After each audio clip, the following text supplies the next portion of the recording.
Hey, what's up guys, Blue Collar Bouldering here, and today we're going to be working on the E36 drift project. As you can see, I got a bit carried away with myself by just stripping it down, taking bits off, doing a bit of rust repair, this and that. The state of it now is looking a bit sorry for itself. On today's episode, we're going to be fitting chassis reinforcements for the rear subframe. Stay tuned.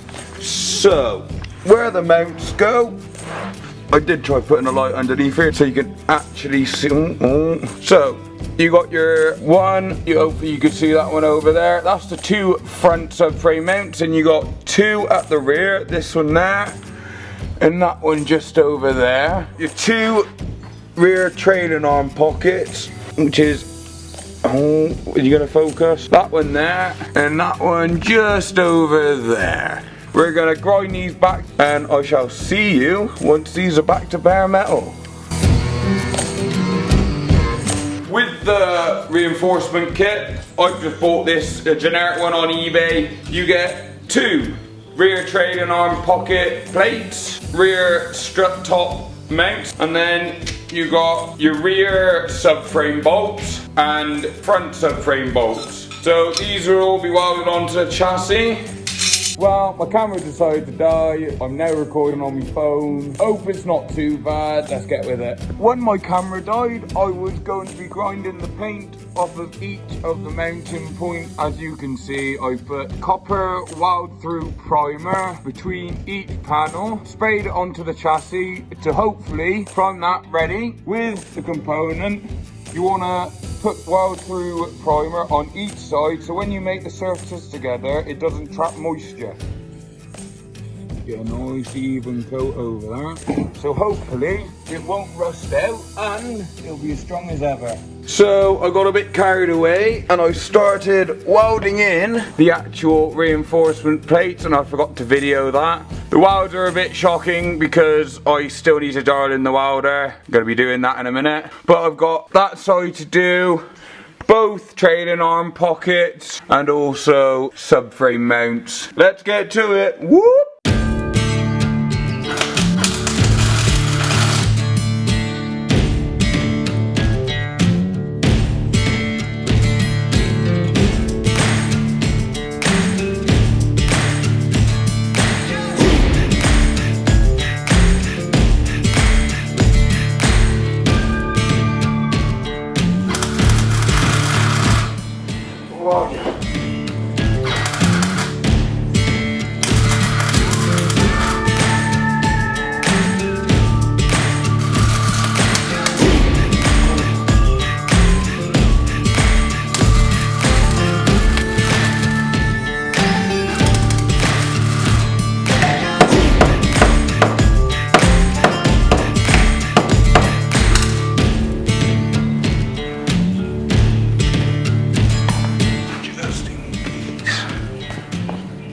Right then, now that I've got these plates welded in, as you can see, I'm not going to do a close-up on the welding because it's not the best looking, but it is strong and it will stay there. So I'm going to grind back the welds on these now so they're completely flush so that the subframe is not raised in any way. You want to grind these back all the way flat.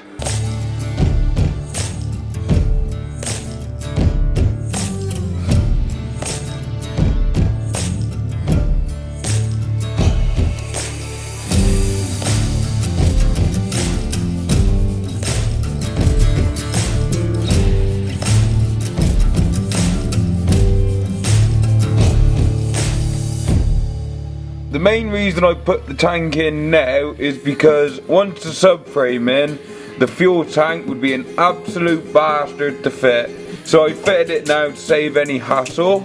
All the plates are now in place, ready to go. And what I'm going to do now is get my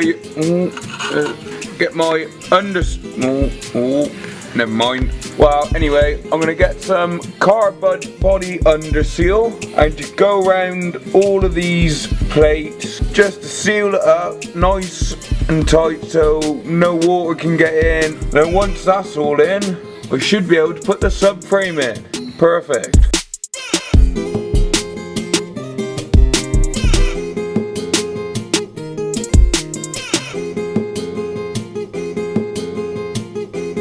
So now that's the subframe all back in and ready to go.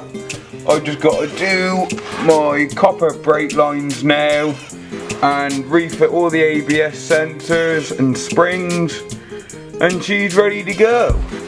So that's it for this video. Cheers for watching, and I'll catch you in the next one. Peace!